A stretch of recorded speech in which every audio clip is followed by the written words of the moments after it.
I hear say, me? all right, I did awesome. it. You know what happened is my microphone wasn't like I turned my microphone access off, and so I had to turn it on. And then when I went to fix Son it, of a it bitch. wasn't.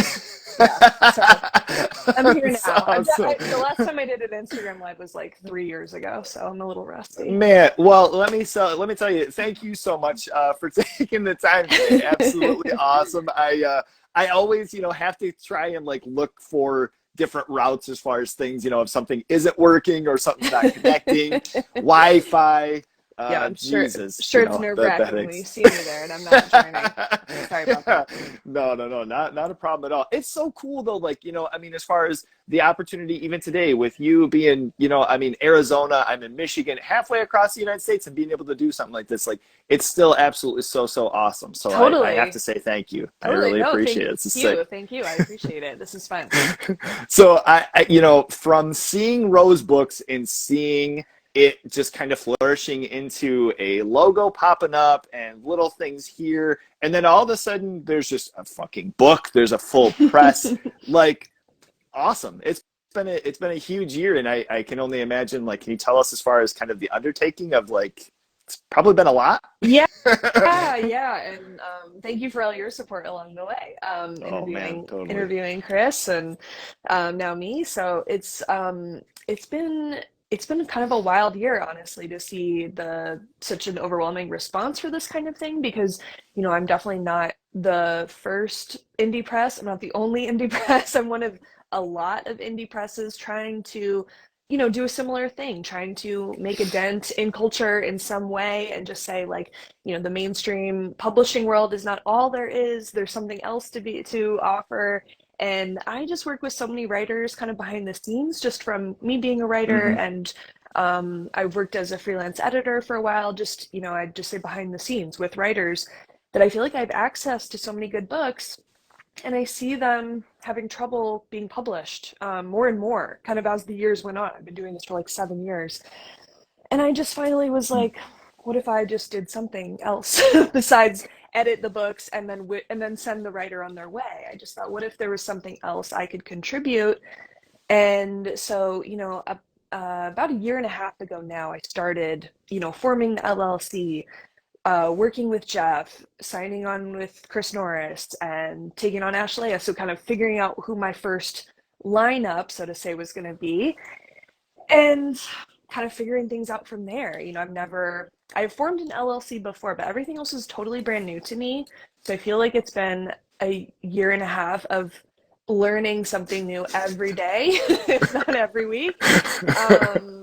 And that's been a struggle for me who like really wants to do things well. It's hard to be like, I don't know how to do this. So Yeah, I think sure. that's been my biggest struggle, but that's been the coolest thing too, to overcome that or to work on that about myself while also helping other people's books come to life. And there's so much behind the scenes that happened, that to be in New York the past couple of weeks with Geoff's events and see, talk to readers and who are like thanking me for bringing the book into the world. It's so gratifying because Yeah. I don't do it for that reason, but to be able to see the other side, it's almost like I forgot that side existed because I'm so into making sure the book is right, making sure the book ships at the right time, all these like logistics. It was cool to have that experience, to just see the magic of a book that resonates with people. And that really is gonna keep me going, because it's hard. It's really hard. Rose Books is essentially just me, and then I've been hiring people kind of as needed. uh, So it's not like I design everything myself, distribute everything myself, but it started with just me, and it's grown a little bit in the past year and a half. Man, I mean, I think a little bit is a undertaking, especially from like seeing, like I say, just like the first initial components of, it kind of being, like something that was announced, like, oh, cool, like I don't know, like what this is going to be, and then seeing you mentioning, having Geoff, and then having Christopher, as far as like the first like releases, is like, okay, I guess this is going to be a full on fucking thing, and Yeah, and yeah. you also being an author, I mean, as far as like it's got to be kind of like a transition and maybe even like having some experience with it, with as far as like writing and being on the other end, where like that probably made the process for you helping them out for different like aspects a little bit easier, I would assume, or at least, you know, like, hey, I've been through this to where let's not do this aspect, or you know, or that. I don't know. Yeah, Maybe touch on that. totally, totally. And my experience was with I've had experience with an indie press where I did like a short chapbook with an indie press Hmm. by someone who is an author, Kevin Samsel in Portland. So I'd had a good experience kind of with an indie press, and then my collection Tonight I'm Someone Else came out on what you'd call like a big five press, and that was a very different experience. um, I don't want to say worse experience, but it's like I learned a lot from having those two realms. Hmm. Working within those is one had so much more heart, and you can probably tell, you can probably guess which one had more heart behind it was the person running it themselves. And I just saw a lot that could be improved in the process of doing a book with a bigger press, especially in terms of like publicity, setting up events, which I think are a big deal. I think that's Hmm. how the story of a book gets out there. And so that's something I put a lot of emphasis on for Rose Books, is not just sending a book out into the void, is like really trying to get it into the right hands at the right time, and to set up some cool events that, make it a bigger deal. That stuff really does have an impact. And I think we saw that with Jeff's book. Um, so, I'm just, like I said, I'm one person. I can only do so much. I'm sure there's things that I could have done better, but I think for an indie press, I do have some experience just from being an author, like you said, that helped me say, okay, I didn't, when I had my book out, I didn't like when my press did this. However, I think if I took it into my own hands, I could do this for Geoff Rickly or Christopher Norris, um, Sure. and and try to kind of problem solve in that way, but Yeah. operate with trial and error and say, could this work? Like I I set up an event myself when my book came out with some writers I really admired in Portland, Oregon, when I was kind of on tour there. And I had an experience where my publicist at the time said, I think you should actually cancel this event because the bookstore only sells on consignment. So that really complicates things for us. And I said, I will buy Oh, the whoa. books if it's necessary. It's like I just noticed this resistance. And Yeah. so when I was helping Geoff kind of set up events for his launch week, he had the opportunity to do this really great event in Stamford, Connecticut at a library. However, we'd have to bring a bookstore on, and they were not really getting back to me. They weren't being communicative. It seemed like a really low priority for them. And I get it because I'm an indie press. Again, it creates more work for these stores. Not everyone is so enthusiastic about helping an indie press. So nothing against them, but it just wasn't coming together. And I said, that's fine. I'm going to go and sell the books. So I did. And I think like that's the kind of ethos I wish everyone took on, where it's like, you just make it happen. It's not that Yeah. hard. I literally just, I got a Square reader the day before I left for New York, learned how to use it in my hotel room, brought the books with Geoff. Like Geoff carried the books in. I'm just like, that's the kind of stuff that I don't know, I think is more special than even having a bookstore there. It's like, I feel like I do have the ethos to just make it happen when it needs to happen. So Totally. Totally. again, it's like that's not, I'm not perfect at everything, but some things like that, I'm like, well, that's fine if a bookstore doesn't want to meet me. I'll go do it myself, and it's not even a problem. I, and it almost kind of carries that energy too, where like maybe even like a pop-up shop type thing, or like as far as like an indie press and like a smaller like music label, I feel like that's kind of like a hand in hand thing, and just kind of taking on like, well, it's not going to make it into a Best Buy, but like how the fuck can we make this like as cool as we can? And that draws too, I mean, like if anything, maybe even draws more to where people are like, what is this, and where did this start, and how did this come around? Oh, it's brand new, cool, and just like the Yeah. names that are attached to. And I think something that was like kind of like mind blowing to me was the aspect of like when I initially was, touching base with you, and you were mentioning going on tour and being out, for these dates with Geoff. And I was like, oh, cool. Well, like, not really realizing that you're saying like, no, I'm going to be there. And I was like, oh, okay. Sick. That's awesome. That's really cool. So I think just that approach to that. Now, as far as like earlier on, in your life, and being a younger girl, like where are your interests in just art in general? Where does that start as far as earlier on for you? Yeah. Yeah, my parents were really interested in culture and art, so I grew up like watching independent films and stuff, low budget filmmaking. Hmm. I volunteered at the Phoenix Film Festival, so I was really into movies for a long time. Like I went to a film camp when I was, I think, in middle school or like a freshman in high school. There's this Oh, the Biosphere is in Tucson, which is a couple hours from where I grew up, and I went to a film camp there and like filmed short films in jungle settings. So I was, like they had any damn. kind of you could go in, I don't know what other, they had a rainforest. I don't know. They had all these different biosphere, settings. But I went to that film camp just being like, well, maybe I could be a director. And I feel like that, although I didn't really pursue film, I do see that interest still within me where I like being the boss in a way, or I just like doing things myself. Like that's part of the reason I became a writer is because it doesn't really rely on other people. It does after Mm, it's finished, I guess, but I work for years mainly in isolation on what I work on. So I like that about it. mm, But I guess, I was interested in film. And then as I, got into high school, I got into kind of the local DIY venue called Modified in Phoenix, downtown Phoenix.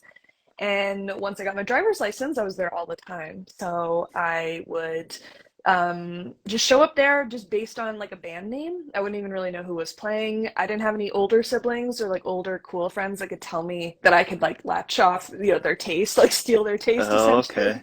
Just something I did later Okay. on. As I made older friends, I learned more, which is I think like how you learn about music that's not on the radio is like Yeah. having someone that knows a little bit more.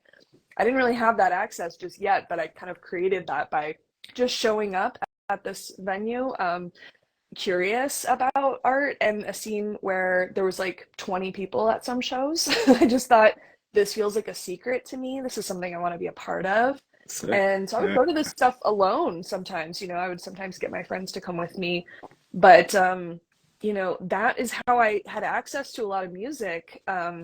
Like Thursday didn't play at this particular venue, but there was another venue called the Nile that still exists where like Thursday played. I saw Thursday play in high school. I also saw Holy Molar, who the singer is now my husband. So Oh, sick. the age difference wasn't quite moral back then, and we didn't know each other until much later in life. But it's interesting to just think about how I was driven towards these spaces, not really understanding how it would actually impact my life. And being the age I am now, I look back and think like it's interesting just how people are drawn to certain spaces and how Hmm. that can become a through line in your life. These are people I saw before I would have I wouldn't have dared try to talk to Geoff, Mark, any of these people, but I was drawn to what they created and I was really kind of excited by that space of music. Um, And yeah. go ahead, go ahead. I don't want to know. No, it's like, and then I started making zines about that. So I think that's kind of my through line to what I do now Oh, is I would do okay. zines where, that gave me access and an excuse to talk to the musicians. So one of my first Okay. interviews I did was like Joanna Newsom, when I was like 16. I interviewed like that kind of like freak folk movement. I was into it at one point. Um, Okay. and so that kind of that just kind of got me more into writing, but I wasn't necessarily into writing or I didn't have dreams of being a writer when I was in high school. I was really into essentially being a spectator of music. I did play Hmm. music, I still do, but I don't know, it's maybe like a boldness thing. Like I wasn't interested in starting my own band. I just really loved being around it. Huh. Wow. So, in it, as far as like the zine, was that kind of like your first take on writing? I mean, you kind of touched on that, but like, did that transition into you at one point or another, kind of messing around with like a story of your own to where that was where that bloomed? I think poetry was probably the next step for me. I would maybe publish some poems in the Oh, zines I did. okay. Um, and then, but I was on my high school newspaper, in high school, and Hmm. I didn't really understand how people became writers. I just thought that's probably something that like rich people do. Like I didn't understand how that was accessible to anyone who needed a career. So when I was kind of on the precipice of going to college, I thought, well, I guess journalism would make sense. I like writing this little high school column I had. Maybe that would transition me into the workforce with a job, with an income. And then, I was going to college in the late, mid 2000s, and my journalism teachers were kind of like, don't do it. It's dying. Like we're all losing our Oh jobs. no! Like Oh 'cause no! these were working journalists who also taught at the college usually, and I saw the writing on the wall. Like it wasn't the sustainable path that we all thought it was. And so I was also Damn. taking a creative writing class. I was taking a poetry class. And that Oh, one okay. class, just kind of like a minor art elective class, really just switched my brain. And I was like, okay, well, I obviously want to be a poet now. So Now, I do didn't you feel change my like that was major, like but an I stayed on that path. Yeah, sorry. okay? No, no, no, no. I was just gonna mention. Do you feel like maybe like some of that was credited to the instructor as far as it making it a little bit because you had other instructors that are like, don't do it. And that's I mean, that can be discouraging, as true as it may be. But then you have somebody else maybe that was a little bit more pushing. Yeah, I generally had good teachers at the college I went to. And my journalism teachers were genuinely just trying to look out for us, be like, it's a dead field, don't do it. Yeah. Yeah. Um, but I had this, in the art elective class I took of Intro to Poetry, it was taught by a grad student who was like a couple years older than me. She wasn't much older than me. I thought she was super cool, which helped. I was like, oh my God, she's the teacher. She's so cool. And she just taught us some really cool contemporary poetry, whereas in high school, I was only taught, the classics, which I guess I kind of appreciated, but never seemed exciting to me. Yeah. And then she taught us certain books, like this book that's still a favorite to this day of mine, called Letters to Wendy's by Joe Wenderoth, where it's like this freak pervert guy going to Wendy's every day and writing about it. Like I just love this book. And Oh my God, what? yeah, like yeah, it's like, Never heard of this. it's a great book, but Holy it's shit. technically a poetry book, and she taught it, and she helped us kind of appreciate weirder, newer poets, and that made me think, okay, what I think I've always wanted to do this whole time is possible. So that Hmm. really set me on a path of Damn. not being afraid to just write what I want to write, which was weird, dreamy, sad girl poetry. Is essentially what I still do. I mean, now, like, so you have, like you have the experience going into the, like seeing the DIY scene, and then you mentioning even within film, and I feel like there's like kind of like a ethos from all of these things that comes into this collective, and when you announce Rose Books, there's the aspect of you have the book, but then there's also a special edition that comes with like different little kind of add-ons to it, Mm-hmm. and there's like different art and things like that. Where where do you remember, as far as maybe even outside of the punk scene, film or in books, discovering like a DIY scene out of those realms, or out of the realm of music, I should say? Um, I don't really know. I guess I've been interested in indie presses for a while, but even those, it's like I understand that there's such a financial burden on creating an expensive book that it's not always a priority for these presses. The priority is to keep producing books and not go bankrupt. So respect to Hmm. that, respect to that ethos. Yeah. But I felt like I wanted to at least try a different angle where, because the mainstream presses, and this is happening less and less, but traditionally, if you had a novel or a nonfiction book, sometimes poetry too, you would have a more expensive hardcover that comes first, and then maybe the more affordable paperback that stays in print once the Mhm. hardcover sells out, maybe the following year. Um, but I always felt like the hardcovers didn't even look that cool. Like Right. why do these Right. still like look bad and they're like $35 or I don't know, they're 28 maybe. But I just thought, well, maybe I could do something that I like more. And so like I have them right next to me. So this is the first one that we did. There's actually a spider on it. Look at that. There's a spider in this, Fitting. this that's the consequence of living in a forest. There's a spider on this W.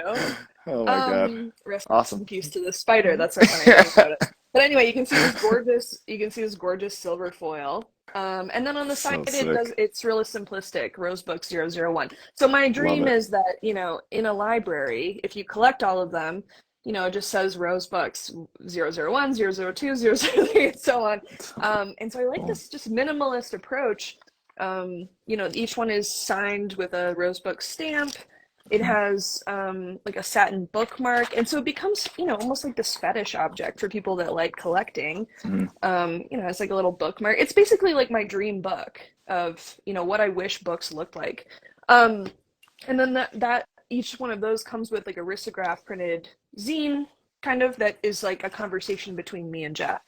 So Oh shit, so and cool. like I said about just the hardcover, it's like that's I wish every book came like that. I wish every book was like a conversation between the editor or someone that had a hand in the book and the author. I wish it was like kind of this beautiful tactile object with cloth bound. I just like that's my dream. So I thought I think I can create that. I got quotes for the prices, and I thought I think I can do that if I just sell a certain amount and then sell them out right away. Hmm. So that's what we did, and they did sell out because people love Geoff and love this book. So even though they hadn't read it yet, they thought, I want that book. I want that signed copy. So that turned out really well. And there's just a couple. I'm going to do a post today. There's just, I think, two left of Christopher Norris's, which comes out in October. Oh That one's man. all white. It's going to be really cool. It's white cloth, white foil. So that's going to be awesome. Oh, the hardcover is white cloth? Yeah, Oh, yeah. oh shit. So I it's don't know if I knew that. this Okay. the same format. It's hard to communicate with a digital image. It's like it's only gonna the visual story of Christopher Norris's hardcover is only gonna come together once they're sold out and I have them. But it's Yeah. gonna be the same format, no spider on Christopher Norris's. Um, Yeah. but it'll look like this, but white on white. So it'll be quite cool, I think. I Um, so I yeah, must have and it misheard when he was mentioning that, thinking that he was talking about the paperback, which that was the one because That one I does ended have up some getting foil on it too, I think is the technical term, or it's like spot gloss. I'm still I'm okay. I'm still new I'm still We're new to learning. the Yeah. specialized printing. It's spot gloss, I think. Yeah. But it has like a kind Damn. of shiny Oh foil man. on the paperback. I don't have that one yet. But Sure. Oh, dude. And I mean, I'm so excited for that too. Like, it was one of those things where I think as a collector, and this is maybe what I should have clarified with was obviously when books come out, they have a hard cover, they have a slip, they have, whatever the situation. But I think it's just kind of the add-ons that you've had as far as the foil on the cover, the special like smaller details, the bookmark, the signature that comes with the little conversation. I think it's those things that make that difference, and even like along the lines of the horror community that's on here that are a lot of like my following. There's a lot of times where people like, oh, I was gonna pick up, this Blu-ray, but this other one had like a special book in mhm. it, or it had like a special, a poster that came along. That's where like this, I feel like kind of has that differentiate from other things where that draws and people see that and they're like, fuck, I haven't even read this and I want it and I love it. Yeah, yeah, and I think I'm certainly influenced by the thing that you're talking about. Although I myself am not actually a collector. I have certain books I'll never get rid of, but my husband, who you have interviewed, Mark McCoy, Mhm. really, will be that kind of consumer. He wants the special Yeah. edition of something, and I definitely see the appeal. So I think Yeah. that has certainly influenced me. His label, Youth Attack, does these amazing test presses. I'm sure that influenced me on a subconscious level of just this idea that you can create a more expensive object, even if you're self-funded and you're on your own, Hmm. and it's like not you don't want to have 1,000 of those laying around. But Right. if you make a small amount, like you can kind of make it work. It Sure. doesn't totally bankrupt you. So, once that's sold out, then we have the paperback. That's a more affordable book. That's a really well-made, beautiful paper choice, in my Mhm. opinion. Yeah. And I think it just looks amazing. So it's like I've seen this in stores now, and I think that looks just as great. But again, I Is think like that most mainstream presses wouldn't even do a black and white cover anymore because they'd be like, oh, it's not as good for Instagram or something. Oh It's man. like I have the freedom to kind of just work with the author of what they want and how they perceive the book. And I think that one worked out great. And I had heard in an interview you were kind of mentioning where there was something that someone was asking in the aspect of like, hey, what were you thinking? What kind of images? What kind? And then you got like the final copy, and it was like this wasn't quite like what I was looking for. And not to like knock it or anything, but I think as far as to see like this and me going through a bookstore and seeing this cover and like Jess's work, not even maybe not even knowing Jeff, Yeah. per se, and Yeah. seeing the artwork, I would have been pulled in and absolutely sold on it. Yeah. Is there something that you like remember as far as picking out a book from just the cover art going through a store? Yeah, I'm looking what I have next to me. I bought some stuff when I was in New York that actually look kind of similar. So there's like these two books that I have next to me that kind of look like of the same family Oh, even. So I okay. must be drawn Yeah, to sure. this woman's face on the cover. I love reading books by older women. I just do. It's like in my heart, I'm an old woman, and so I'm always drawn to people like this writer Joanne Beard, Mary Ruefle, like women of a certain age group. I'm like, I'll like it. So this is in here Okay. now. This is Awesome. Clarice Lispector. I think both of these look good, It's awesome. just like kind of simple, but it's funny that I bought them separately actually, but they kind of do look the same. Must be a trend. It's like different Yeah. presses, different authors, but it's like I must be drawn to it.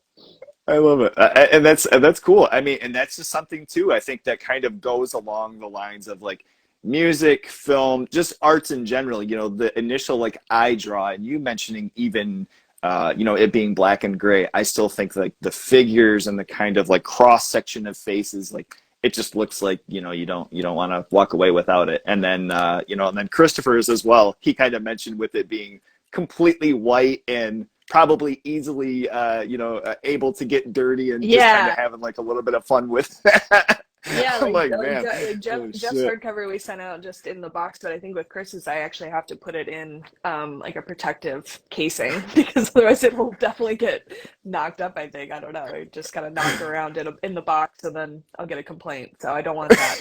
I think, but it goes back to what I was saying about having it be this almost like fetishistic object where it's like you pull it out of a plastic bag. It's like, when's the last time you got a book that did that? Yeah, Yeah, that. I mean, I don't know. awesome, The awesome. pressed amphetamine sulfate does that sometimes with their zines. I know, but not. I haven't seen it with their paperbacks. Oh shit. Um, Yeah, okay. but yeah, I think it should, and that's why I don't have an emphasis on ebooks. It's like they don't Hmm. interest me as much because to me they don't have the same magic as experiencing a book where you hold it in your hands or even wait for it in the mail. I think all of that Hmm. actually contributes to the story and the experience of reading a book and experiencing Hmm. like a new author for the first time. I actually touched on that when I was talking with Chris and mentioning because I had gotten forwarded just the kind of the ebook and kind of going through it, Yeah. and it was something within like even film that I've found majority where I might go on to Amazon Prime and rent something and end up loving the movie so much where I'm Yeah. like I'm going to buy the physical copy and actually experience finishing this thing, and that's why I told him I was like I haven't finished it yet, and it's just out of like excitement of I want to finish the Yeah. book and like have the whole experience of it being in my hands. So, Yeah. so That's so I cool. can contest for sure. That's really cool to hear. And I think his book in particular, you do want to experience it, physically. So because So wild, I don't know, the for many artwork in different that too. reasons, but I think it's like I think it's the final product is going to look really good. Totally. I wanted to touch on now as far as in promotion for your book tonight. I'm someone else. You wrote, recorded, and completed a full visual as far as a book trailer, and this is also something Yeah. that's kind of new to me in like seeing just there's a lot of things and out of appreciation that I get out of doing these interviews and seeing things like this out of a book trailer that I just haven't been overly familiar with. Chris did it. It's a thing and it's absolutely sick. What can you tell us about, because you mentioned going to like a film school and doing different shooting. What can you tell us about putting this together and the music? Yeah, yeah. I've done that for I did that for two small chapbooks that I did before where I just thought if you treat a short book as a real book, maybe people will take it more seriously. That was what I thought. And that turned out to be true. I That love theory was true. that. So Yeah, I did kind totally. of like a David Lynch-esque trailer, what my version of David Lynch, not to like compare myself, but it just, it was like it was just a one shot of me crawling backwards in a hotel room. And it's just a very kind of strange image that came to mind. And I just felt like could be a visual accompaniment to this essay I had written. And then similarly, I started to think, well, okay, so I'd done trailers before. And I actually did do a song. I did a cover of Oingo Boingo Oh my God. for a previous trailer. I'm not sure if it's on my website, but for this one, I thought, what for the full length, the collection that I did, I thought, what if I wrote a theme song for the book? Like that could be cool. I don't think anyone's ever done that. Like I couldn't, maybe someone else has, but I don't know of anyone that's done it. Okay. And I just I thought think that no. sounds so ridiculous that I want to do it and present it like seriously. So I did that. And so I was at a artist residency that had a piano in the cabin. So it was a composer's cabin, and I hadn't Oh, signed up for that because I was signed up as a writer. But I had a piano. I had lessons when I was a young girl, but I hadn't really played that much, and I just wrote and recorded the song on my cell phone, and then recorded some video again on my cell phone and then put it through a filter that made it look kind of grainy and cool, maybe more expensive or just more interesting than just iPhone quality. dang. And then I just put it all together, and I just thought it's like a mood piece for the book. So I like book trailers as a form. I think they're interesting, but I think sometimes it's a little too um, interested in, the author maybe reading from the book or focusing on the blurbs. And I thought, what if I just presented something that's a mood piece to the book, where Hmm. if you like the 2 minutes of this, then you'll like the book.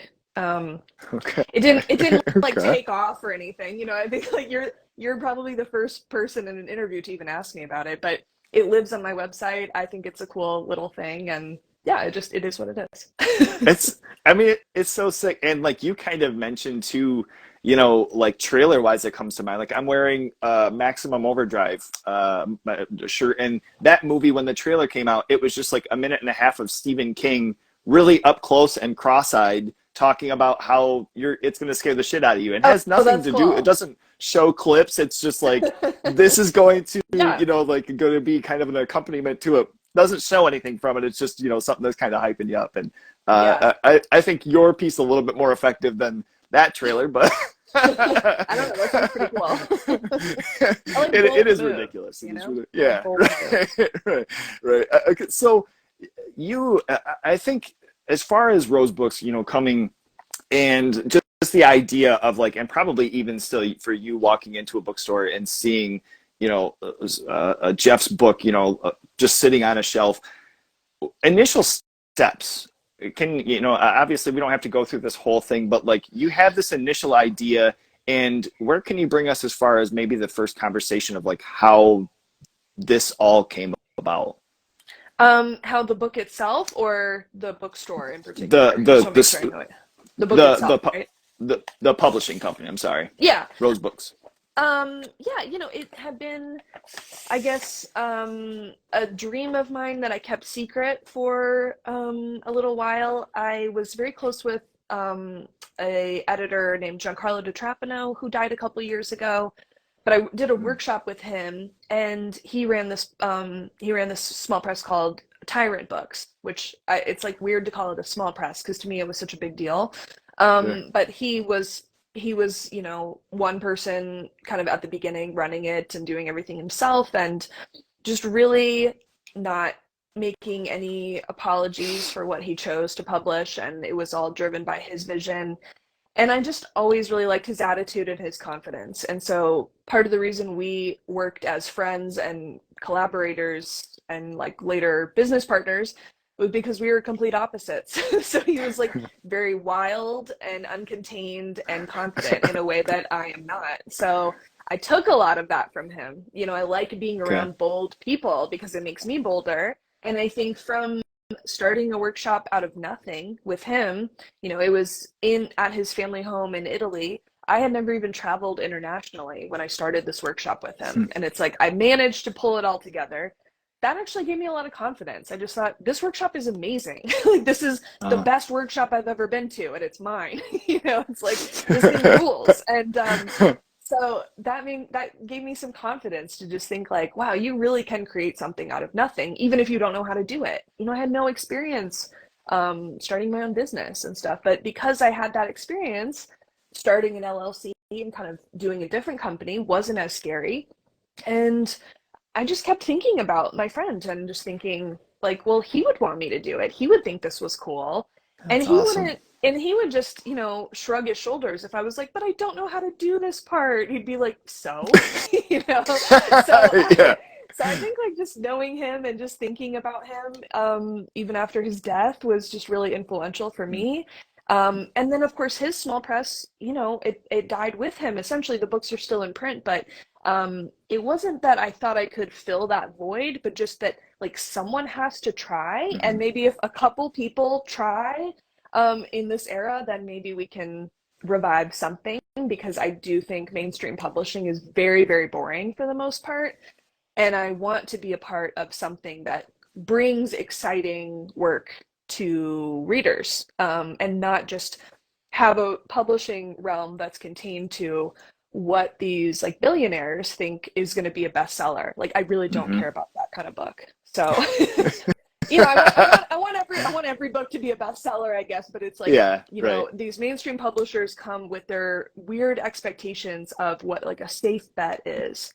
And I Mhm. just think, what could be worse for art than thinking of it that way? Yeah, So I think totally, totally. more people should take risks in this way where, I don't have a financial backer. I don't have unlimited access to money. And it's like, if I can do it, then maybe that can help, generate other energy in this way. I don't know. So I don't have any Yeah. really delusions of grandeur. I'm just like, I can do 2 books a year, and like, we'll see Mhm. what happens with that. And I think already I'm just talking to so many people who are like, yes, this is needed. This kind of thing is needed. I want to start Totally. something like this. And so I It's think that so that cool. is overall a positive thing, no matter how small or big my personal impact is. Now, now Ashleah's book, that's going to be next year then? Mm-hmm. Okay. We haven't decided what month yet, so we'll announce that soon. But we're kind of finishing up the editorial phase of that.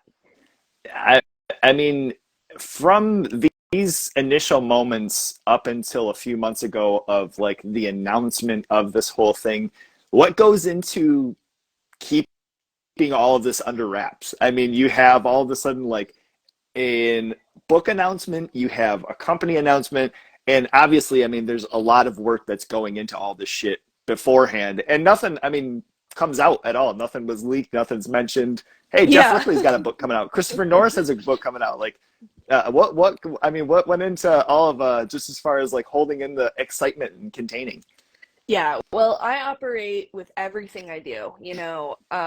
My books, just whatever I'm working on, I generally don't talk about it that much until it's done. Mm-hmm.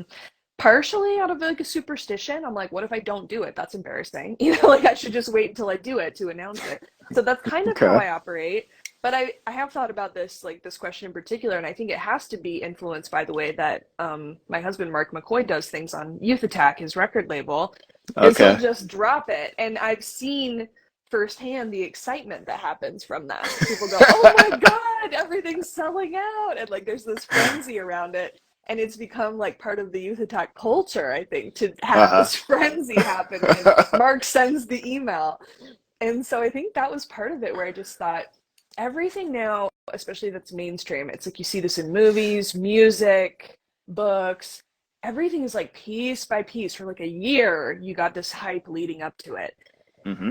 And I just thought, what if we announced the cover, the pre order, and the book itself all at once, and the company itself all at once?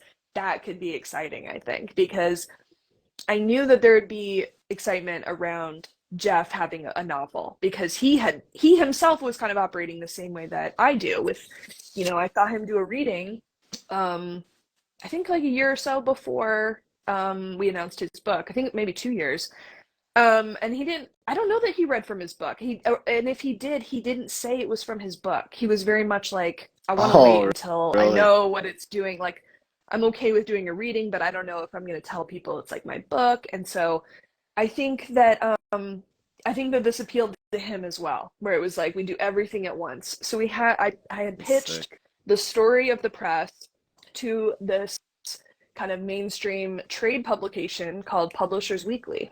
And although I'm operating, I would say, outside of the New York publishing world, especially geographically, um, I felt that that would validate what I was doing in some way with like other people that didn't know about me already. Because I knew that there would be, like, I have tons of supportive students or writers I know Mm-hmm. that would be on board. I knew Geoff's fans would be on board, but I thought, how could I announce this in a way that reaches people who aren't following me on Instagram already? And Mm-hmm.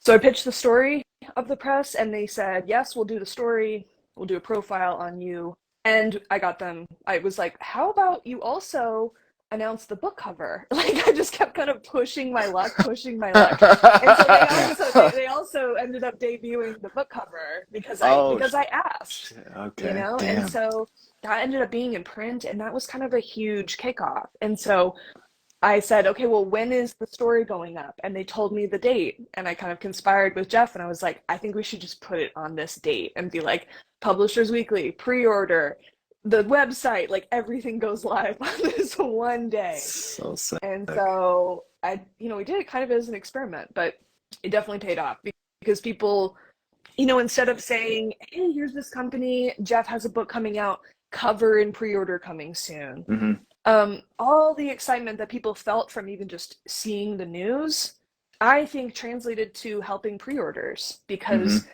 I needed the pre-order finances essentially to get everything in motion. So, if no one pre-ordered, it would have put me in a really tough position. So the way Oh that I man. kind of I almost like monetized that excitement in order to help everything happen. That was what was necessary for something as DIY as this. Man. It's like I needed that pre-order to get everything going. And I mean, I think it's also like something kind of important too, for like even like younger listeners or people that are just taking on anything is the aspect of you saying like just taking that chance and saying, hey, would you also want to do this? It's like, I mean, at the end of the day, you want to be careful how far you take that to where you're not just completely pressing like every fucking inch that you have, but also like Totally. what's the worst that's going to happen? They're going to say no. Oh, well, then we have what we have, and you kind of move on. Yeah. And it's so cool to see like all of the excitement in general with the company and everything that's already going on for it. It's so Thanks. sick. Thanks. Yeah, God. I think like the story of it is really coming across, and I think that's partially just from social media actually. It's like I don't Mm-hmm. have a hired publicist. I have a lot of people that I ask for advice, but a lot of it is like just kind of communicating. That's just me. I live in the middle of nowhere. I think that's kind of appealing to people. They're like, "Oh, that's weird."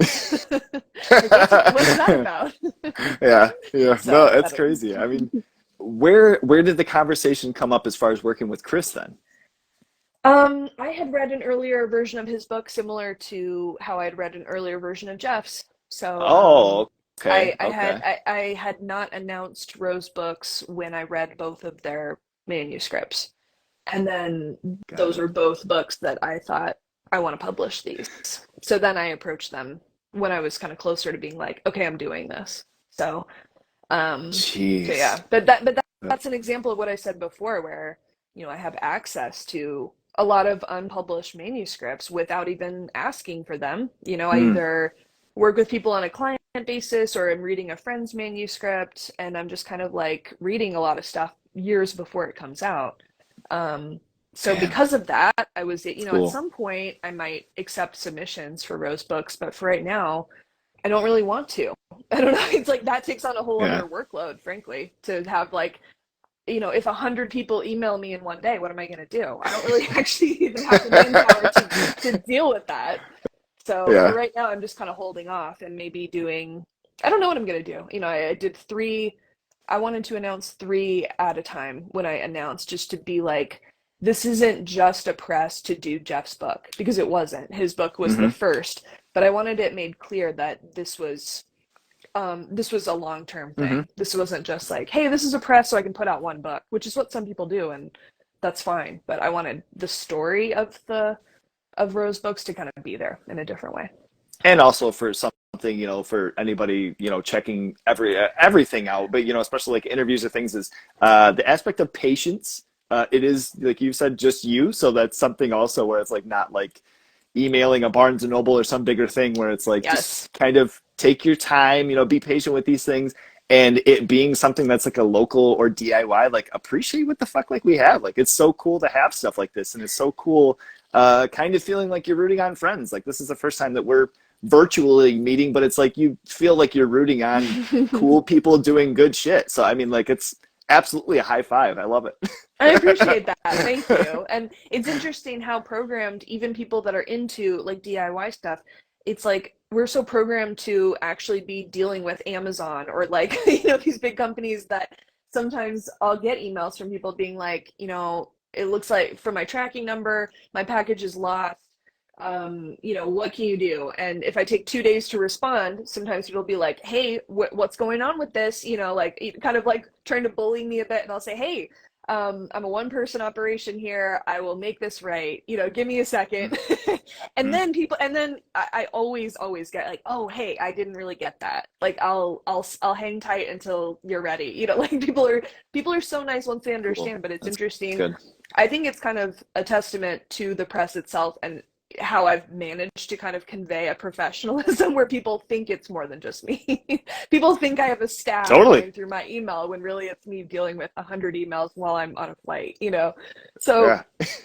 and like I said, there's things that I wish I could do faster. I wish I could do better, but it's, I'm just doing the best I can. And people seem really sympathetic to that once they understand it. Hmm. But it has kind of taught me how programmed we are to expect the Amazon return right away. It's like that's not how it works when it's me in Sedona answering your email and going to the post office. So it's a different vibe. I think it's so crazy too, like seeing different videos or different things of like you guys, especially even like the behind the scenes aspect. I feel like adds a different ingredient of being able to see where this was going, as far as you guys going to the post office and having a shit ton of boxes and having just a huge tub, and like I there's a know. cool appreciation out of people being able to see just kind of like the smaller details of things, and it not being just something ordered off of Amazon or tossed on the porch and dented up and shit. So I think there's a lot of cool aspects to it, and a big fan base that are looking for things like this for sure. Thanks. Yeah, someone commented at one point like this is like the Discord records of publishing Yeah, now. And I was like, "Oh, that's yeah, cool." right. Because there was a video of literally my mom came up from Phoenix, which is 2 hours away, to help fold boxes because Mark and I were falling behind. And I was like, there's a pre-order date and the orders keep coming in. Like, we need help. So my mom offered to help. But Hmm. I posted a video of my mom folding, Mark taping, my dog not helping. Because like there was a horror movie playing on in the background, and Sick. just it's like I said, I as a consumer myself, I like when there's a story behind what I'm buying. I don't Hmm. necessarily connect to something the same way when it's something from across the world that I bought on Amazon. That has no Hmm. romance to me. I think there's room for more romance in this process of even like shipping books. Yeah, I'm already a huge fan. I can't wait for, like I say, with the Holy Day, I have that pre-ordered Ashleah's work. I can't wait. I think there's something Thanks. too where like just the collective of things, it kind of makes me like root for it, out of like maybe even different labels and music labels and film. And just seeing things that are coming out. It's like, I don't know what this is, but I'm gonna buy it, and at one point I'm going to get to it. And especially with books, I'm really excited about this, especially not being somebody who just picks up books all the time and reads things. And it has definitely taken me on. And Geoff's book, I actually have I told him this, but I have a band-aid for my bookmark. It's all I have in mind, or it's all I had at the That's all time. you But need. now that I'm reading it, I'm like, oh, this is absolutely You're wounded. perfect. Like it needs it. It needs you need a couple more for your heart. I have to say, Chelsea, thank you so much. I don't want to take up your whole afternoon here. This has been awesome. I am already a fan. I can't wait to see what you have coming next. The Holy Day comes out October 10th. October 10th. 10th, for available for pre-order now. Got a couple more hardcovers, then they're sold out, and Cannot then wait. paperback will be available. and someone who isn't me is already the hardcover is already sold Hardcover out, has been sold out long gone. Since January, if you can believe it. Jesus But H. Okay. this is in its third printing. If you go to the website rosebooks.co, you can find Mm-hmm. where to purchase both books. So cool. I really appreciate the time once again, Chelsea. Thank you so much. For anybody just tuning in, I'll have this up in the next month or so on YouTube and then Spotify because people keep on bothering about fucking podcasts and all this goofy shit. So You do thank you. you again, though. This is Thank this is you. absolutely This awesome. was so nice, and thanks for giving me this opportunity. So I appreciate it. Totally. You take care. Enjoy the Okay, rest of the bye. day. You See too. ya. Bye. It's You so do. lo-fi, lo-fi, a whole guy, yeah. Lo-fi horror guy has been recorded in front of a live studio audience.